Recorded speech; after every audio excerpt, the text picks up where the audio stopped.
All right, this week is Parshas Masei Ben Yisrael, the journeys of the Jewish people. And the Rebbe has a very beautiful speech which he gave Parshas Matas Masei. This year it was joined. This was in Tavshen Ayin Dalet, which is like what 28 years ago. Yeah, is that right? Yeah. No. What am I talking about? This is when they printed it. This is a speech that the Rebbe gave. What does it say? Here. Oh, here it is. Tavshin Nun Aleph. Right. Nun Aleph. So this was 32 years ago. Tavshin Nun Aleph. And the Parshas Shabbat came out on the same date that this year's Shabbat will come out. Okay. So the Rebbe spoke on this. I'm going to skip the first few paragraphs. So the Rebbe spoke about that because this is the last Torah reading in the book of Numbers. So when you finish reading, they say chazak, chazak, v'nit chazek. Strong, be strong, and we will strengthen ourselves. So the Rebbe said, therefore, this gives us power to change the world, to do what God wants, to change the world. And the Rebbe explains that's the idea of, because now we're leaving the fourth month, we're going into the fifth month, and that's the idea. The fifth month is the month of Av.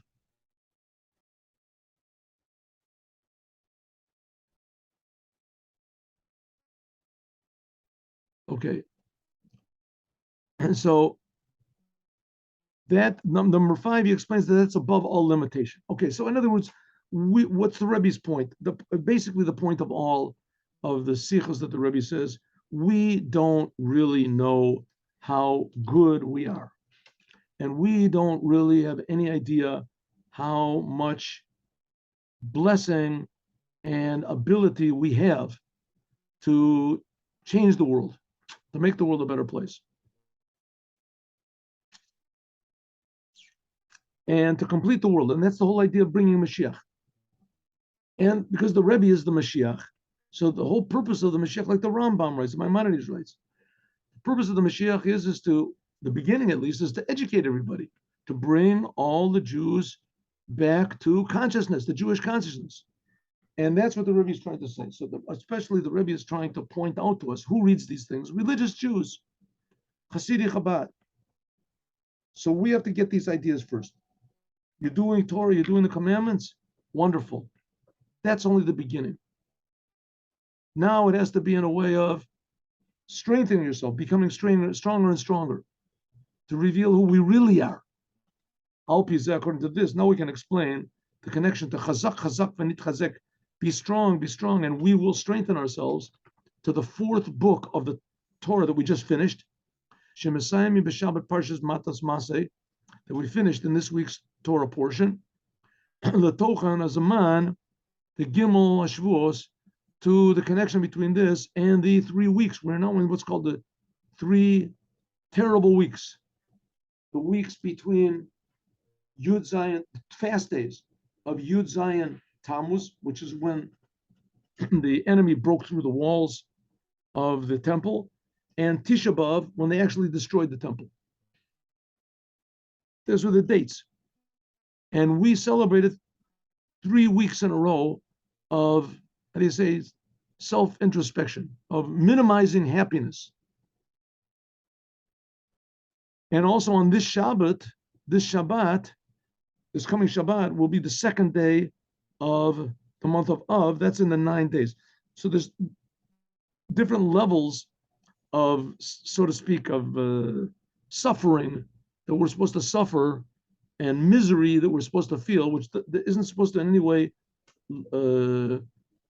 take away our obligation to be happy. But nevertheless, we have to put in a little bit of, what do you say, salt on this thing, and remember that if you get too happy and you go overboard, so that's why the temple was destroyed. The first temple and the second temple were destroyed because we overdid it. We overdid our self-reliance and our feeling that we just wanted to feel good. Okay, so these 3 weeks are called the 3 weeks of perennios, of retribution. Bein HaMatzarim says the 3 weeks which are 3 weeks of difficulty. So this gives us power to strengthen ourselves, be strong in these, so to speak, dark times. Uba'aktama, she'akavana v'hat tachlis, that the intention and the purpose of the destruction of the temple, and that we're sent into exile. That's the whole topic of these 3 weeks, is almanat, in order, levo, to come, la maila v'shlemos binyan beit hamikdash. It's in order to show us that we can do better, and that we will do better, and that the third temple is going to be incredibly better with a geula atida.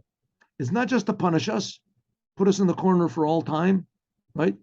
Put your nose in the corner, put on a dunce cap, sit in the corner until the end of time.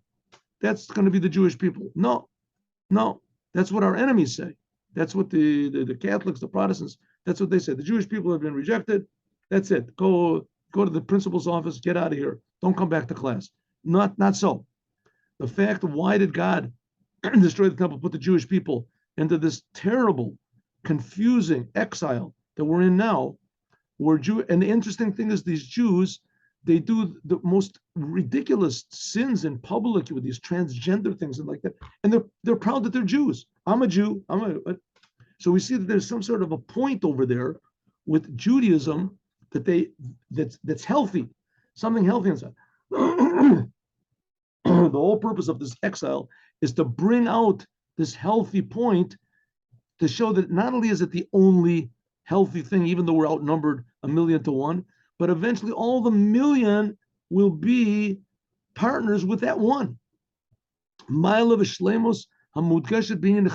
the thing of being strong. The third temple is a chazaka. 3 times, a person does something 3 times, it's considered to be what's called a chazaka, that it's considered as though this is a thing that he's going to do for all time. That explanation is like this, right? Like a person that says, 3 times in a row, a person says, I don't eat pickles 3 times in a row. That's like a chazaka. It means that he's going to do it 3 times in a row, right? 3 times in a row, a person finishes the whole book of Psalms. So he has to say, beli neder, that he's not going to, because 3 times is considered to be like a fixture, a reality. The same thing is now, we're the 3 weeks, that 3 weeks are bad, but the third temple is going to take care of that. Bad 3 will be replaced by this 3. That's what it means, chazak v'nit chazek, that we say after we finish the 4th book of the Torah, finish every book of the Torah, but finish the 4th book of the Torah, this will be the future redemption, shekala malucha shalom, that the whole world will be under God's kingship. Therefore, it is said, B'shirat Hayam, this was already said in the song that the Jewish people sang when they crossed over the sea, the Yam Suf. They left Egypt, Benogea lebinyan beit hamikdash. What it says over there, and right near the end of the song, it talks about the third temple. What does it say? It says it'll come when they come into the land of Israel. Take of him yad. It says Mikdash Hashem konani yadecha, that God, you will make the third temple. It was supposed to be Ilu Zacha Yisrael, if the Jewish people would have been meritorious, Kivan Sha'Allah Parsos Raglaim, as soon as their feet left the Jordan River, well, actually, no, as soon as their feet, went over the Yam Suf, when they left Egypt. They left Egypt on the 7th day after they left Egypt, they crossed over the sea, right? If the Jewish people would have had merit, if they wouldn't have complained so much, that as soon as their feet got out of the Yam Suf, they would have gone immediately into the land of Israel. Then they would have gone into the land of Israel by means of Moses in a way of Geula Nitzach. So it would have been an eternal redemption, that there is not after it any exile. They would have averted all of the troubles and pains and holocausts and expulsions for the coming 3,300 years, and all the wars of the world. They would have come into the land of Israel, and it would have been building, the first temple would have been an eternal temple, that it wouldn't have been destroyed. That was the original plan. We can say that everything that's in the Torah is true, and it's eternal, kolel, including also the things which were brought even as a kasal kadaitach, means it could have been. If only they would have done this, okay, but they didn't. The fact is the Jewish people did have the wrong attitude, even when they crossed the sea. So in fact, it didn't work out that way. But the fact that it could have, like it says, ilu zacho, if the Jewish people would have had the merit, so because it's a possibility, it's a sign that it exists even now. Also as a possibility. Even after the destruction of the first temple, the second temple, after this thousands of years of exile, the Geula, this idea of the eternal redemption and the eternal Beit HaMikdash, it will be chazak v'tokef. It'll be chazak, stronger than ever before. El sha'achozek v'tokef shalahem, but the power will be mitzad elyon. But the power will be from above. That's what it says. Mikdash Hashem konenecha. That God will build a third temple. Therefore, it won't be eternal. It will be eternal. It won't be destroyed. And therefore, in this physical world, there can be chorban begalus. If everything just comes from this world is false, so there can be exile. But if it comes from above, if God strengthens us, then it can be eternal. On the other side, on the other hand, lo maspika chozek vatoka begeula binyan beis hamikdash mitzad hatachton bilvad. It's not enough if it just comes from below.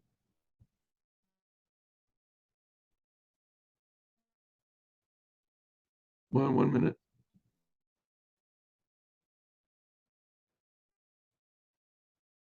I'm sorry, made a mistake. I take it back. It says, the future redemption will be the reason. I'm sorry, let's go back. I'm sorry. The reason that when the Jewish people went in, left the Yam Suf, that they didn't immediately go into the land of Israel and build the temple, because then it would have had to come from God alone. God did everything. Because their power only came from God, therefore the world, there could have been destruction. The opposite of what I just said. I'm sorry, I misread it. When the Jews got out of Egypt, God did everything.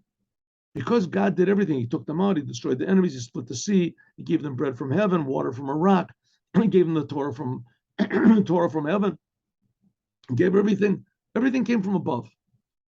Therefore, because he gave it from above, therefore the world wasn't really ready, so there could be destruction. As soon as God put it into our hands, it's like taking a passenger from the plane and the pilot saying, "Okay, now you drive." I don't know how. I didn't take any lessons. Try it. See what goes on. What happens. That's what happened. God took all the Jewish people. He was the pilot, and now as soon as it came into the hands of the Jews to do something, crash. The Eidach, on the other hand, lo maspika chozek vatokev begeula binyan beit hamikdash b'tzad hatachton bilavad. On the other hand, if we do everything on our own, that also won't be sufficient. The kivan shatachton, because the world is limited, so therefore any type of strength that we can muster up is always going to be limited. So if it all comes from God alone, like it was from the time of the giving of the Torah till the Jews went into Israel and they built the temple, it was all from God. God did all the good and the Jews just did bad, so the thing got to. On the other hand, if it all comes from us and we're the ones that do it all, like in this time of exile that we're in now, we have to do it all. That's also, we don't have the power to do it. And therefore, we have to join these two things together. We have to have the power of the redemption and the third temple from God, and mitzad tachton gam yachad. But we have to work together. Sha'az, then the future redemption becomes eternal. God is eternal, and we make an eternal vessel for it. Bezel, that's the difference between the two holy temples. The first temple and the second temple. The first redemption and the second redemption. To the third redemption, the third temple, and the third redemption. Right? The first redemption was we got out of Egypt. We built the temple, first temple. Then came along the Babylonians and they destroyed it. And we had the second redemption. We got out of Babylon and we went back into Israel. We built the second temple. And that didn't work either. Now we're waiting for the third redemption. The first temple, that's number one, was built by means of King Solomon. Like it says, Vayeshev Shalomo al Kisei Hashem. The main thing was from God. That God told him exactly what to do. The whole thing was a big miracle. The world wasn't such a big connection, wasn't such a big reality. King Solomon did it. King Solomon was perfect. King Solomon was wonderful. We're living in the Holy Land. We built a temple, but it was all from above. The Jewish people didn't know how to take care of it. And the second temple, that's number two, which was built by means of the people that came from those who left Babylon in the days of Ezra Sofer. Then the main thing was that the Jews did it on their own. But ofen shel halam elevating from below to above. Therefore, it was a big connection to the world. It says even more, the second temple was bigger than the first temple in size and also in years. The first temple was 410 years, the second temple was 420 years, and also the building was bigger. The second temple was bigger. Like it says, according to one opinion, that's what it means, the second temple was bigger than the first one. Others interpret this to mean the third temple, but we'll talk about that later. The binyan Hashanim, it was bigger in size and in years. On the other hand, because the whole thing, the second temple came from the world, it was limited. It was true, it was more worldly, but because of that, therefore, there wasn't enough help from God, therefore it stopped. Much longer time than the first destruction. First destruction, they were only in exile for 70 years. Now we're in exile for almost 2,000 years. And in addition to that, also in the time of when it was there wasn't, when the second temple was there, it didn't have the same quality of holiness as the first temple. The tablets were hidden way down and nobody knows where they were. Concealed, the coin didn't have the Urim and the Tumim in his breastplate. The whole novelty of the third temple and the third redemption will be that there'll be a joining, a cooperation, and a unity between what God does and what we do. Therefore, it'll be chazak, it'll be strong, powerful, and the ultimate completion. It'll be a eternal redemption. Like it says, Shir Chadash, Lashon Zachar. When the Jews went over the sea, it says Shirah Chadashah. It was a song that came from them.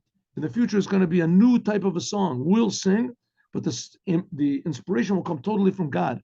It'll be a redemption that there won't be any exile. It'll be an eternal temple. We can say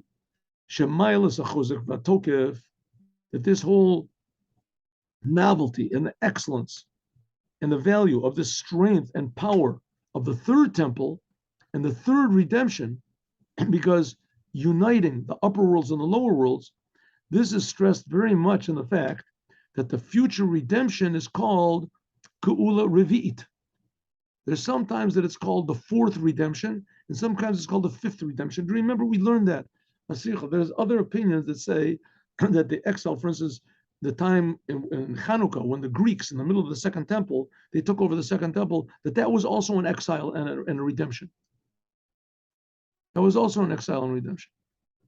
So sometimes some people even say that there was four exiles up to now. Some people say there were 3 exiles up to now. The future will be the 4th one. Right? We up to now said that there has been 2 exiles, and the 3rd one will be the 3rd temple. But some people say no, that there've already been 3 exiles.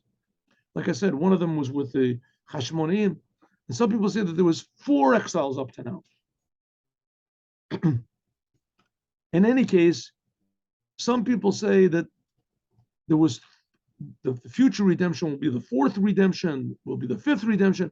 And the Rebbe explained, and we started off in the 5th paragraph, In the previous paragraph, the Rebbe explained the highness of the fourth and of the fifth. But suffice it to say that we've just left the fourth month of the Jewish year, Tammuz. That's what we're in now. We're going to be leaving it, I'm sorry. On Friday, this Friday is the first day of the next month.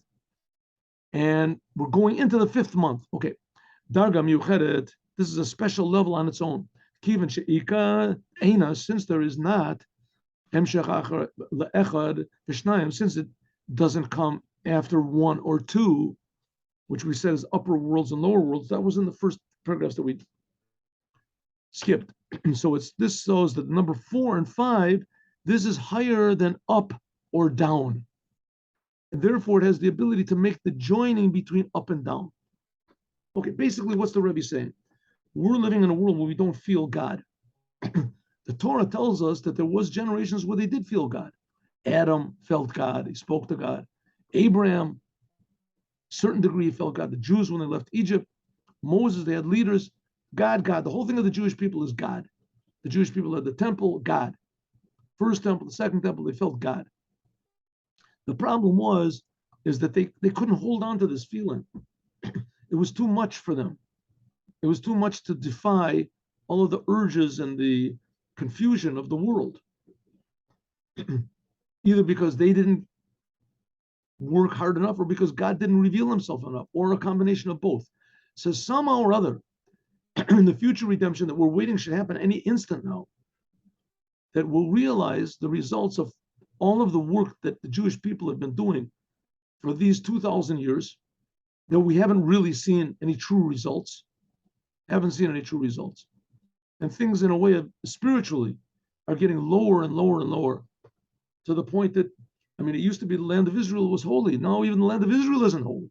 They're trying to make the land of Israel into secular. That's the lowest of the lows. So what happened to all the work we've been doing? Where is God? He says, don't worry about it. The future redemption depends on our faith, depends on our work, and we've had faith and we've had work for the last 2,000 years, suffering. All of a sudden it's going to be revealed. Whoop, the vessels are there. As soon as God reveals himself, then everybody's going to be happy and be able to receive godliness and want to receive more. And egotism will be a thing of the past. That's going to be the third redemption with the help of God today. That's why we need Moshiach now. Now let's do the Yom Yom for today.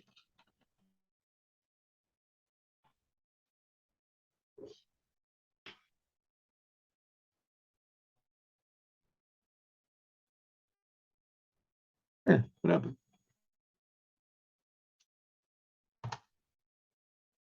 Oh, here it is. There are two characteristic expressions in Hasidus. A Jew recognizes God and he senses what's above natural.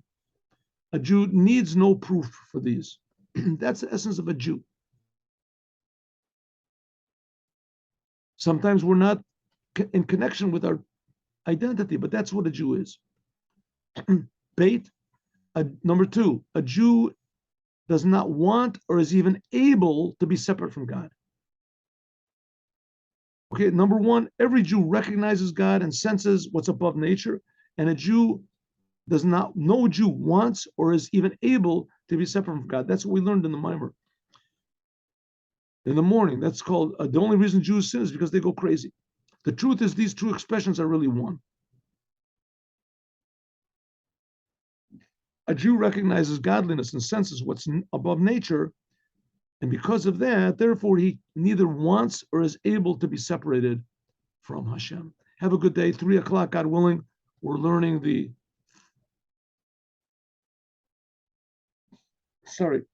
42 journeys of the Jews in the desert. Have a good day with Moshiach now. Thank you for coming.